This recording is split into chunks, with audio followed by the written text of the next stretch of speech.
Roagă-te, roagă-te și o să vezi că Domnul te iartă în fiecare zi. Dar oamenii nu ascultă pe oameni. Tu te tăți înainte cu Domnul, roagă-te să vezi, până poți să crezi în Dumnezeu cel minunat, El va da iubire tot viața ta. Roagă-te, roagă-te, până nu ia prea târziu, roagă-te, roagă-te, că cu Domnul o să crezi. Fă legământul cu Domnul, legământul cu Domnul până nu-i prea târziu. Legământul, încheie legământul, să se audă Domnul, glasul Domnului. Acai la legământul, fă, Doamne, cu toată viața ta. Dacă-L iubești pe Dumnezeu, fă astăzi o încercare, Domnul te va reveni. Roagă-te și vezi, cu toată familia ta, roagă-te și vezi, toată iubirea ta.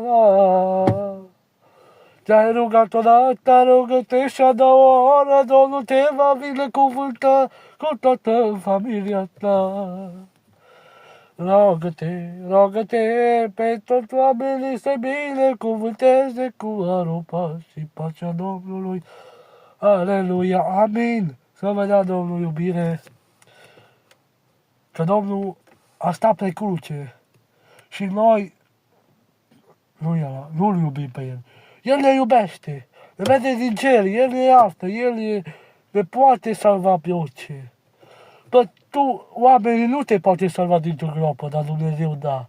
Așa că roagă-te și crede, pentru că Dumnezeu e mare.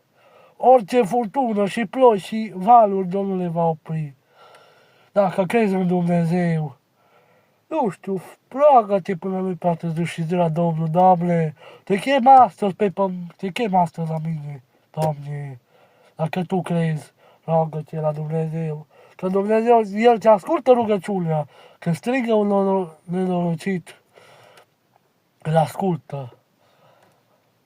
Multe căști s-au ars și Dumnezeu nu a lăsat să moară oameni. Roagă-te și o să crezi.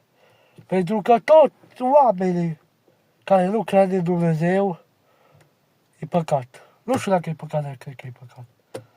Roagă-te și vezi. Toți oamenii care nu iubește pe Dumnezeu ajunge în iad. Și care îl iubește pe Dumnezeu ajunge